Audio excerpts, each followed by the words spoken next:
স্বাধীনতার ৫৫ বছর পরে আবার এসে আজকে এই বিতর্কে জড়াতে হবে, এটা আমরা স্বাধীনতা যুদ্ধের সময় থেকে কখনো চিন্তা করি নাই। স্বাধীনতা যুদ্ধ যারা দেখে নাই, যারা স্বাধীনতা যুদ্ধে অংশগ্রহণ করে নাই, তারা স্বাধীনতা যুদ্ধের যে ভয়াবহতা এইটা তারা উপলব্ধি করতে পারতেছে না। যারা ৭১ সনের পরে জন্মগ্রহণ করেছে বা যাদের বয়স সেই সময় ২-৩ বছর বা ধরেন, তারা এই স্বাধীনতার যুদ্ধটাকে তারা দেখে নাই। কোনো জিনিস, কোনো যুদ্ধ যদি কেউ না দেখে, সেই যুদ্ধের যে ভয়াবহতা এটা তারা বুঝতে পারে না।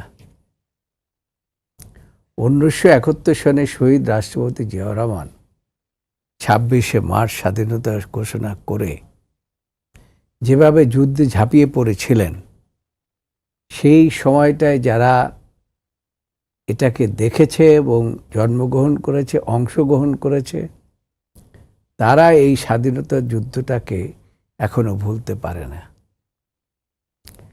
২৪-এর বিষয়টি যারা বলে থাকেন যে এই ৫ই আগস্টের কথা যারা বলে থাকেন যে এইটাই হচ্ছে স্বাধীনতা, তারা আসলে স্বাধীনতা দেখে নাই, স্বাধীনতা যুদ্ধ দেখে নাই।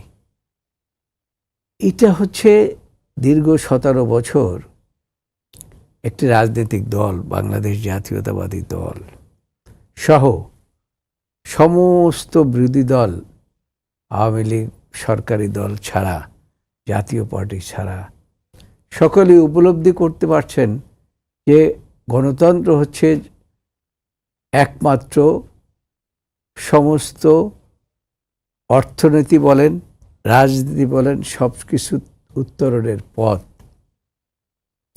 এবং মানুষের গণ অধিকার হচ্ছে ভোট। ভোটের মাধ্যমে সরকার পরিবর্তন হবে। সেই কারণেই কিন্তু সেই সময় ৭১ সনে যুদ্ধ হয়েছিল। এবং আইয়ুব খান লড়কেরেঙ্গে পাকিস্তান অনেক কথা বলেছেন, ফ্রেইন মাস্টার অনেক কথা বলেছেন, কিন্তু মানুষ কোনোটায় কান দেয় নাই। মানুষ মনে করেছে যে আমার ভোট আমি দেবো, যাকে খুশি তাকে দেব। মার্শাল্লাহ এসে বা আইয়ুব খানের সেই লড়কেরেঙ্গে পাকিস্তানের মধ্যে আমরা কেন যাব? সেই সময়কার বিডি মেম্বারশিপ ইত্যাদি ইত্যাদি, আবু সাইদ খান সাহেব ভালো বলতে পারবেন, সাংবাদিক। আমি দেখেছি যে সেই সময়কার অবস্থাটা। তো মানুষ যুদ্ধ করেছে শুধু ভোটের অধিকার, ভাতের অধিকার, এবং একটা ডিসপ্যারিটি ছিল পাকিস্তানের সাথে আমাদের, সেটাও একটা কারণ। এবং সেই কারণে বাংলাদেশে স্বাধীনতার যুদ্ধে শহীদ রাষ্ট্রপতি জিয়াউর রহমান ২৬শে মার্চ কালুরঘাট থেকে বেতার কেন্দ্রে ঘোষণা করে তিনি যুদ্ধে নেমে পড়লেন। কেন যুদ্ধে নেমে পড়লেন? যে বাংলাদেশকে স্বাধীন করতে হবে। কোথার থেকে স্বাধীন করতে হবে? পাকিস্তানিদের করাল গ্রাস থেকে স্বাধীন করতে হবে। স্বাধীন করলে কি হবে? জনগণের ভোটের অধিকার ফিরে আসবে, গণতন্ত্র ফিরে আসবে। কিন্তু দুঃখের বিষয়, আজকে ৫৫ বছর পরে আমাদেরকে শুনতে হচ্ছে এই ছেলেপেলেদের কাছ থেকে যে ৭১-এর যুদ্ধ আর এই যুদ্ধের সাথে তারা গুলিয়ে ফেলতেছে।